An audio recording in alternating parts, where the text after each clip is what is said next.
உலகம் யாவையும் தாமுளவாக்களும் நிலை பெறுத்தலும் நீக்கலும் நீங்கள அழகிலா விளையாட்டுடைய யாதவர் தலைவர் அன்னவர் கே சரணங்களே கம்பரிப்பார். அனைவருக்கும் இனிய காலை வணக்கம். அன்பு மாணவ கண்மணிகளே, தமிழாசிரியர் கோவிந்தராஜன் உங்கள் முன் உரையாற்றிக் கொண்டிருக்கிறேன். சங்ககாலம் முதல் இன்று வரையிலும் அனைவரும் விருப்பத்துடன் பேசுகின்ற மொழி நம் தமிழ் மொழி.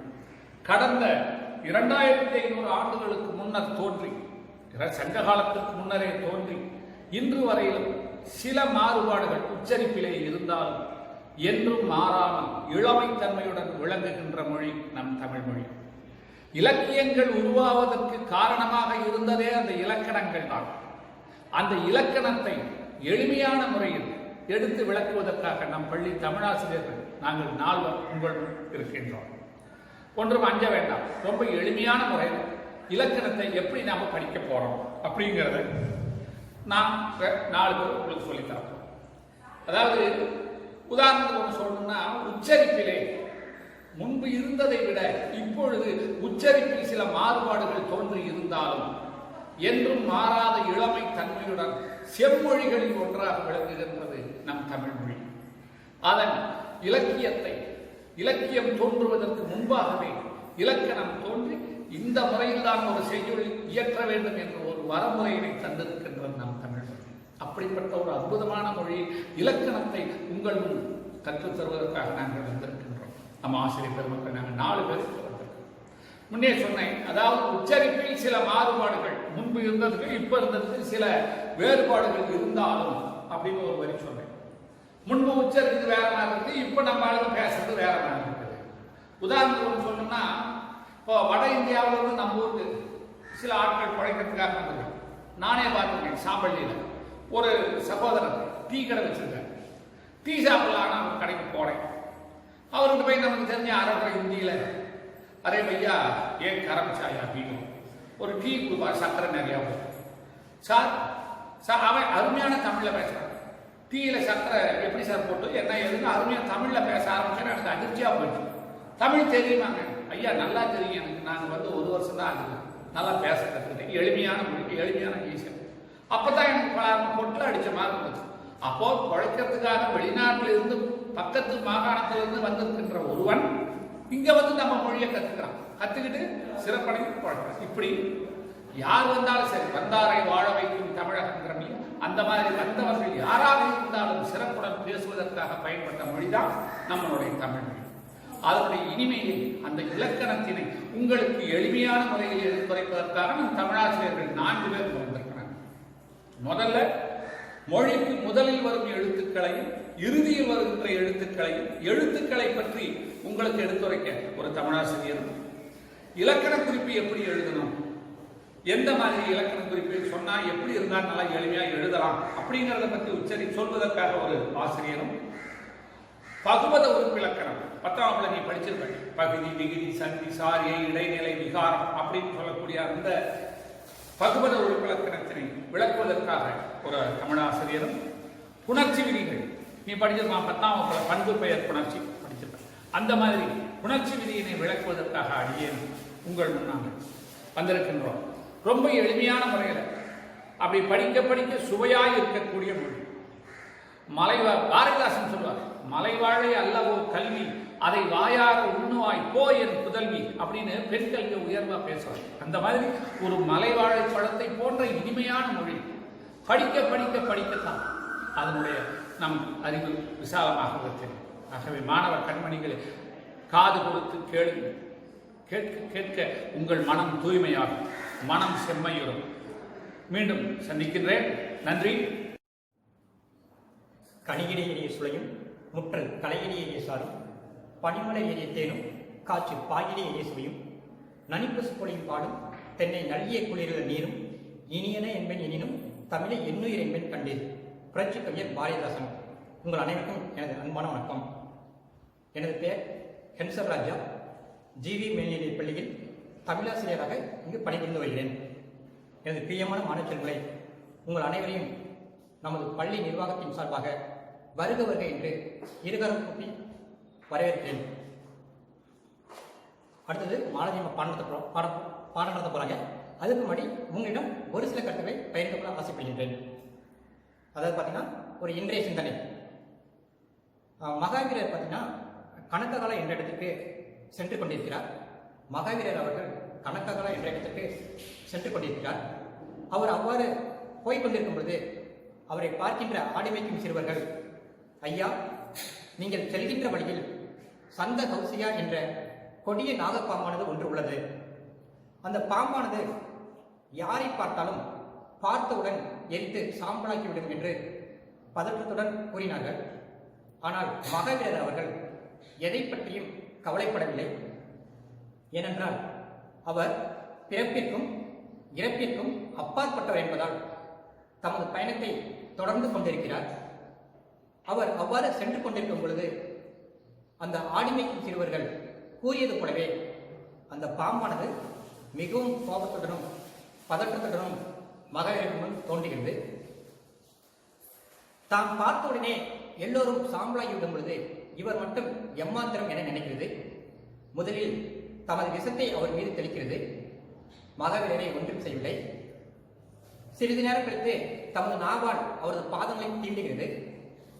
ரத்தம் தான் வரும் என்று எதிர்பார்க்கிறது. மாறாக ரத்தத்திற்கு பதிலாக அவருடைய பாதங்களில் இருந்து பால் தான் வடிகிறது.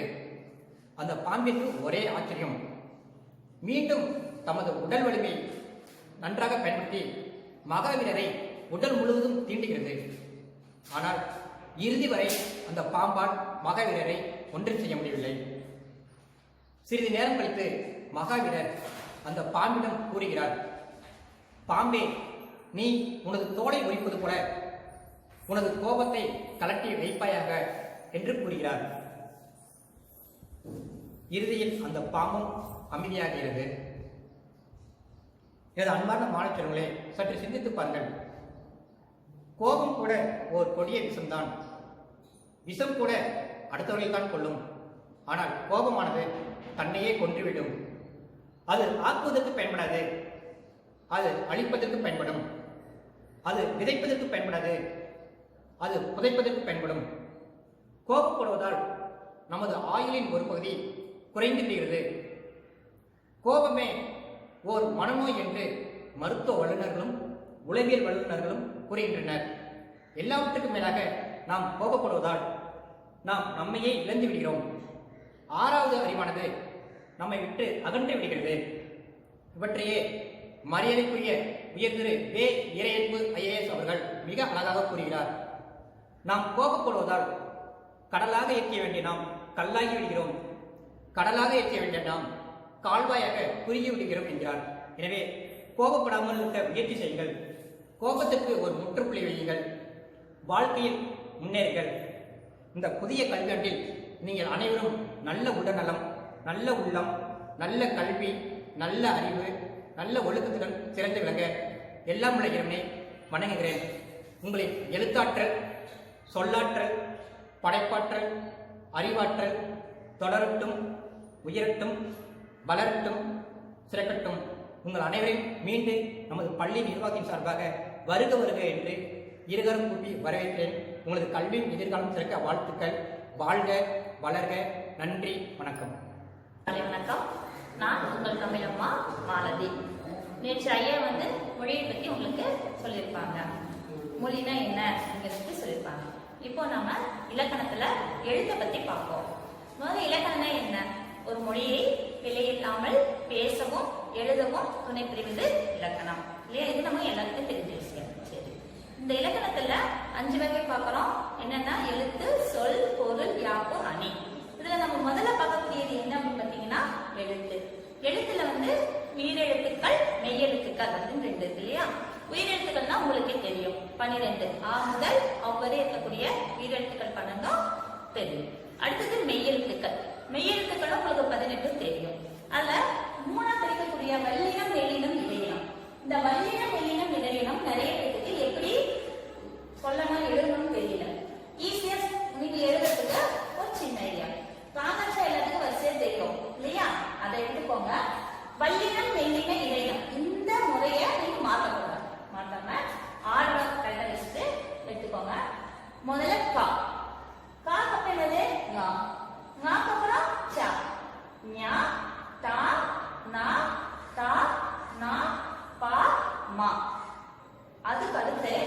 யா ரா லா வா லா லா. இந்த வரிசை 6 எழுதிட்டு மீதி இருக்கக்கூடிய கடைசி 2 ராவையும் நாவையும் மேல போட்டுக்கோங்க. இவ்வளவு ஈஸி. இப்ப படிக்கும்போது கஷ்டத்தை தவிர எங்கன்னா நம்ம எரள வரல. இது மெய்யெழுத்துக்கள் தான் நம்ம உச்சரிக்கணும், எளிமையா மனப்பாடம் பண்ணணுங்கிறதுக்காக தான் கஷ்டத்தை தவிரன்னு உயிர்மை எழுத்துக்களை சொல்லியிருக்கோம். சரியா? இலக்கணத்துல நம்ம முதல்ல எழுத்து இலக்கணம் எதுக்கு பயன்படுது அப்படின்னு சொல்லி பாத்தீங்க அப்படின்னா, ஒரு மொழி நம்மளுடைய மொழிய பாதுகாப்பா வச்சிருக்கிறதுக்காக பயன்படக்கூடியது இலக்கணம். ரெண்டாவது பாத்தீங்க அப்படின்னு சொன்னா, இன்னைக்கு இயல், இசை, நாடகம் அப்படின்னு சொல்லி நூல்கள் இலக்கியத்தை அரங்கேற்றம் பண்றோம். இலக்கியத்துக்கு ரொம்ப ரொம்ப முக்கியமானது எது அப்படின்னு பாத்தீங்கன்னாலும் அதுவும் இலக்கணம் தான். இலக்கியம் நல்ல முறையில அரங்கேற்றம் வருது, ரொம்ப தெளிவா இருக்கு, பலனை தருது அப்படின்னு சொன்னா அதற்கு முதல் பங்கு எதுக்கு இருக்குது அப்படின்னு சொன்னா இலக்கணம் தான். மொழி அப்படின்னு சொன்னாலே சொல்லு பொருள் இருக்கு. எல்லா எழுத்துக்களும் எல்லா இதுமே முதல்ல வருமா அப்படின்னு கேட்டா கிடையாது. ஒரு சில எழுத்துக்கள் மட்டும்தான் சொல்லுக்கு முதல்ல வரும், ஒரு சில எழுத்துக்கள் நடுவில் வரும், ஒரு சில எழுத்துக்கள் கடைசியில் வரும். அதை பத்தி இப்ப நாம பார்க்கலாம். என்னென்ன அப்படின்னு பார்க்கலாம். மொழிக்கு முதல்ல வரக்கூடிய மொழி அப்படின்றனாலே சொல்லுக்கு முதல்ல வரக்கூடிய எழுத்துக்கள் என்னென்ன அப்படின்னு பார்க்கலாம். உயிர் எழுத்துக்கள் 12 அ ஆ இ உ ஏ ஐ ஓ ஓ ஔ இல்லையா? இந்த 12 எழுத்துக்களும் சொல்லுக்கு முதல்ல வரும். அடுத்து பாத்தீங்க அப்படின்னா மெய்யெழுத்துக்கள். மெய்யெழுத்துக்கள் மொத்தம் 18. மெய்யெழுத்துக்கள் என்னைக்குமே சொல்லுக்கு முதல்ல வராது. அவை உயிர் எழுத்துக்களோட சேர்ந்து உயிர்மை எழுத்துக்களாக வரும் பொழுது மட்டும் சொல்லுக்கு முதல்ல வரும். உயிரெழுத்துக்கள் 12 சொல்லுக்கு முதல்ல வரும். மெய்யெழுத்துக்கள் உயிரெழுத்துக்களோடு சேர்ந்து ஒழிக்கும் பொழுது உங்களுக்கு சொல்லுக்கு முதலில் வரும். அடுத்து பாத்தீங்க அப்படின்னா அந்த உயிர்மை எழுத்துக்கள் என்னென்ன அப்படின்னா கா, சா, தா, நா, பா, மா. இந்த வரிசைகள் கா வரிசை கக்கா, கிக்கி, குக்கு, கெக்கே, கை, கொக்கோ, கௌ இருக்கு இல்லையா? இந்த கா வரிசை, சா வரிசை, தா வரிசை, நா வரிசை, பா வரிசை, மா வரிசை. இந்த வரிசைகள் மட்டும் பாத்தீங்க அப்படின்னா சொல்லுக்கு முதல்ல உங்களுக்கு வரும். அடுத்து ஞா, ஞா, ஞா, யா, வா. இந்த 4 எழுத்துக்கள் மட்டும் சொல்லுக்கு முதல்ல வரும். இந்த ஞாங்கிறது, ஞாங்கிறது, யாங்கிறது, வாங்கிறது ஒரு சில எழுத்துக்கள் வரிசைகள்ல ஒரு சில எழுத்துக்கள் மட்டும் சொல்லுக்கு முதல்ல வரும். அடுத்து பாத்தீங்க அப்படின்னா ஞா சொல்லுக்கு முதல்ல உங்களுக்கு வருதா அப்படின்னு பார்த்தா ஞாங்கிற எழுத்து சொல்லுக்கு முதல்ல வராது. ஆனா தொல்காப்பியர் சொல்லுக்கு முதலில் அப்படிங்கும்போது எப்படி பயன்படுத்தலாம் அப்படின்றாங்கன்னா அங்கனம், இங்கனம், எங்கனம் அப்படின்னு சொல்லி பயன்படுத்தலாம்னு சொல்லியிருக்கிறார். இதை வச்சுதான் சொல்லுக்கு முதலின்னு சொல்லி ஞாவை மட்டும் நாம சொல்றோம். அடுத்தது பாத்தீங்க அப்படின்னா ஞா, ஞா, ஞே, ஞோ. இந்த 4 வரிசைகள் மட்டும் ஞா வரிசை, ஞா வரிசை, ஞே வரிசை, ஞோ வரிசை இவங்க மட்டும் சொல்லுக்கு முதலில் வரும். இதை நம்ம ஒரு சில இதை இப்ப இருக்கக்கூடிய காலகட்டத்தில் நம்ம அதிகமா பயன்படுத்துறது கிடையாது.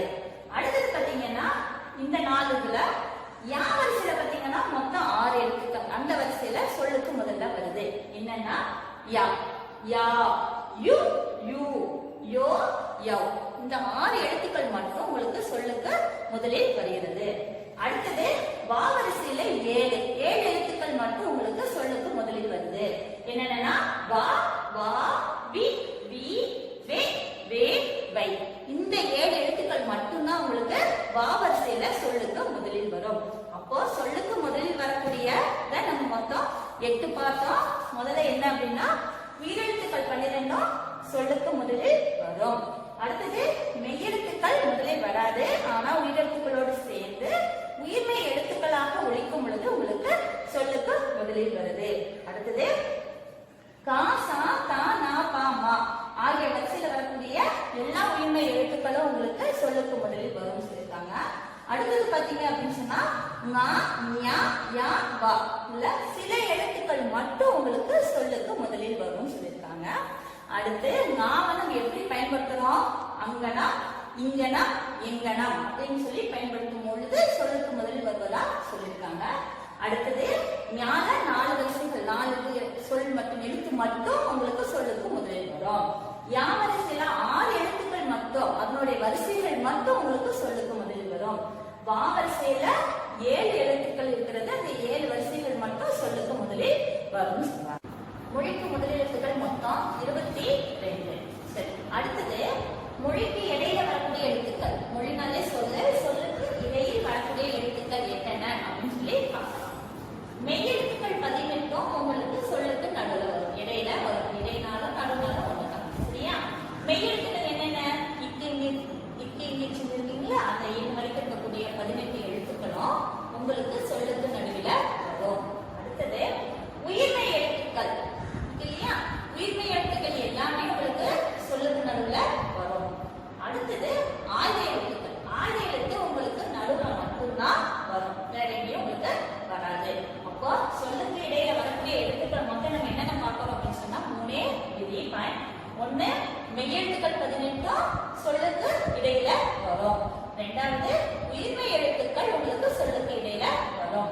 அடுத்தது ஆயுத எழுத்துக்கள். ஆயுத எழுத்து அக்கு வந்து சொல்லுக்கு இடையில மட்டும்தான் வரும்.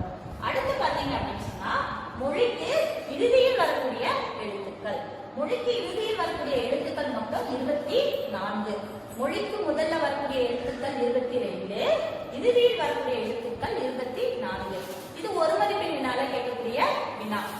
இது பள்ளியில் மட்டும் இல்ல, நீங்க வெளியில எங்க போனீங்கனாலும் கேட்கக்கூடிய வினா. இது ஒரு தேர்வுக்கே போறீங்க, வெளியில வேலை வாங்கக்கூடிய, கவர்மெண்ட் வேலைக்கு போகக்கூடிய, அரசாங்க வேலைக்கு போகக்கூடிய அத்தனை இது கேட்கக்கூடிய வினா இது.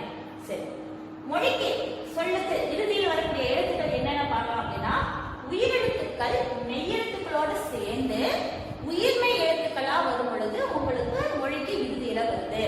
உயிரெழுத்துக்கள் மெய்யெழுத்துக்களோடு இணைந்து உயிர்மை எழுத்துக்களா வருது இல்லையா? கா ங அந்த மாதிரி வரக்கூடிய எழுத்துக்கள் எல்லாமே உங்களுக்கு மொழிக்கு இறுதியில வருது. அடுத்தது பாத்தீங்க அப்படின்னு சொன்னா 11 மெய்யெழுத்து மட்டும் உங்கள் மொழிக்கு இறுதியில வருது. என்னன்னா இஞ்சி, இன், இந்த், இப், இ, இர், இல், இவ், இல், இல், இன். இந்த 11 எழுத்துக்கள் மட்டும் உங்களுக்கு மொழிக்கு இறுதியில வருது. அடுத்தது ஊங்கர உயிரெழுத்துக்கள். இதுவுமே வந்து ஒன்னே ஒண்ணு மட்டும் உங்களுக்கு மொழிக்கு இறுதியில் வருதுன்னு சொல்றாங்க. மொத்தம் 24 எழுத்துக்கள் உங்களுக்கு மொழிக்கு இறுதியில் வரக்கூடிய எழுத்துக்கள். என்னென்ன? உயிரெழுத்துக்கள் மெய்யெழுத்துக்களோடு இணைஞ்சி உயிர்மை எழுத்துக்களா வருது. அடுத்து 11 மெய்யெழுத்து. இந்த இஞ்சி, இன்னு, இந்து, இம்மை, இ, இரு, இல்லு, இவ்வு, எள்ளு, எள்ளு, இன்னு. இந்த 11 ஊங்குற எழுத்துக்கள் உங்கள் மொழிக்கு இறுதியில வரதா சொல்றாங்க. அடுத்து மொழிக்கு இறுதியாக எழுத்துக்கள் பார்க்கலாம். மொழிக்கு இறுதியான சொல்லுக்கு கடைசியில வராத எழுத்துக்கள் என்னென்ன? உயிரெழுத்துக்கள் தனித்து வருவதில்லை. உங்களுக்கு உயிரெழுத்துக்கள் ஆ முதல் அவ்வரை இருக்கக்கூடிய எழுத்துக்கள் எதுவுமே தனியா வராது. அதாவது சொல்லுக்கு கடைசியில வராது. அடுத்து ஆயுத எழுத்து சொல்லின் இறுதியில் வராது. ஆயுத எழுத்துக்கள் நம்ம முன்னாடியே பார்த்தோம், சொல்லுக்கு நடுவில் மட்டும்தான் வரும். முதலையும் வராது, கடைசியிலும் வராது. அடுத்தது வல்லின எழுத்துக்கள். வல்லின எழுத்துக்கள் கசடதபர. நேற்று எப்படி எழுதணும் அப்படிங்கிறத நம்ம பார்த்தோம். அப்போ கசடதபர எழுத்துக்கள் மெய் எழுத்துக்கள் இத்து, இச்சு, இத்து, இத்து, இப்பு, இரு. இந்த வல்லின மெய் எழுத்துக்களும் மெல்லின எழுத்துக்கள்ல வரக்கூடிய இங்கு மட்டும் உங்களுக்கு சொல்லினுடைய கடைசியில வராது. அடுத்து உயிர்மை எழுத்துக்கள்ல மா வரிசை, அதாவது இங்க அந்த வரிசை இல்லையா, அந்த வரிசைகள்ல எதுவுமே உங்களுக்கு சொல்லல கடைசியில வராது. அடுத்து பாத்தீங்க அப்படின்னா ஏ வரிசை, அதாவது கே கே கே நே சே நே இருக்கியா, அந்த கே வரிசையில கேல இருந்து நே வரைக்கும் இருக்கக்கூடிய சொற்கள் 18மே உங்களுக்கு சொல்லுல கடைசியில வராது. அப்ப சொல்லுல கடைசியா வராத எழுத்துக்கள் என்னென்ன அப்படின்னா உயிரெழுத்துக்கள் வரதில்ல, ஆயுத எழுத்துக்கள் சொல்லோட இறுதியில வரதில்ல, கசடதபர எழுத்துக்கள் அதாவது வல்லின மெய் எழுத்துக்கள் வரதில்ல, மெல்லினத்துல இங்கு மட்டும் வராது. அடுத்து பாத்தீங்கன்னா நா வரிசையில எதுவுமே வரதில்ல, ஏ வரிசையில கே முதல் நே வரை இருக்கக்கூடிய சொற்கள் எதுவுமே உங்களுக்கு கடைசியில எழுத்துக்கள் எதுவுமே கடைசியில வரதில்ல. அடுத்து நம்ம என்ன பார்க்க போறோம் அப்படின்னு சொன்னா மொழிக்கு முதலில் வராத எழுத்துக்கள் என்னென்ன அப்படிங்கறத பத்தி பார்ப்போம். மொழிக்கு முதலில் நாம வந்து முன்னாடி மொழிக்கு முதலில் வரக்கூடிய எழுத்துக்கள் பார்த்தோம். முதலில் வராத எழுத்துக்கள் அப்படின்னு சொன்னீங்கன்னா ஒரு 3 தான். என்னன்னா மெய் எழுத்துக்கள். ஒற்றை எண்ணிக்கையுமே சொல்லுக்கு முதல்ல உங்களுக்கு வராது. அப்ப 18 எழுத்துக்குமே உங்களுக்கு சொல்லுக்கு முதல்ல வருவது கிடையாது. அடுத்தது உயிர்மை எழுத்துக்கள்ல டா, நா, ரா, லா, ழா, ழா, ரா, நா. இந்த 8 எழுத்துக்களும் உங்களுக்கு மொழிக்கு முதல்ல வராது. அடுத்த 6 எழுத்து முதல்ல வராது. ஏன்னா 6 எழுத்து நடுவில் மட்டும்தான் வரும். சொற்களுக்கு இடையில வரக்கூடியது 6 எழுத்து. அப்போ இதுல 3 விதி எழுத்துக்கள் 18 உங்களுக்கு மொழிக்கு முதல்ல வராது. அடுத்தது இந்த 8 எழுத்துக்களும் உங்களுக்கு மொழிக்கு முதலில் வராது. அடுத்த 6 எழுத்துக்கள் வராது. இது வரைக்கும் நம்ம மொழிக்கு முதல்ல வர்றது எப்படி எத்தனை, இடையில வர்றது, வராதது, நடுவில் வர்றது எல்லாமே பார்த்தோம். நன்றி, வணக்கம். அனைவருக்கும் அன்பான வணக்கம். என் பெயர் சண்முக சுந்தரராசன். இப்பள்ளியில் முதுகலை தமிழாசிரியராக பணியாற்றி வருகிறேன். இந்த ஆண்டு 11ஆம் வகுப்பு எங்கள் பள்ளியில் சேர்ந்துள்ள மாணவ செல்வர்கள் அனைவரையும் வருக வருக என வரவேற்கிறேன். எங்கள் பள்ளியில் 11, 12ஆம் வகுப்பு படிக்க வந்துள்ள மாணவ செல்வங்கள் உங்களுக்கும் எங்கள் பள்ளியை தேர்வு செய்தமைக்கு உங்கள் பெற்றோருக்கும் நன்றியை தெரிவித்துக் கொள்கிறேன். பட்டுக்கோட்டை கல்யாணசுந்தரம் அவர்கள் சொன்னது போல வெற்றி மேல் வெற்றி பெற, விருது வர, பெருமை வர, மேதையில் சொன்னது போல் விளங்கிட வேண்டும். பெற்ற தாயின் புகழும் நீ பிறந்த மண்ணின் புகழும் வற்றாமல் உன்னோடு வாழ்ந்திட வேண்டும். அவர் கூற்றின்படி உங்களுடைய எதிர்கால வாழ்க்கை நல்லபடியாக அமைய எனது வாழ்த்துக்கள். நன்றி, வணக்கம்.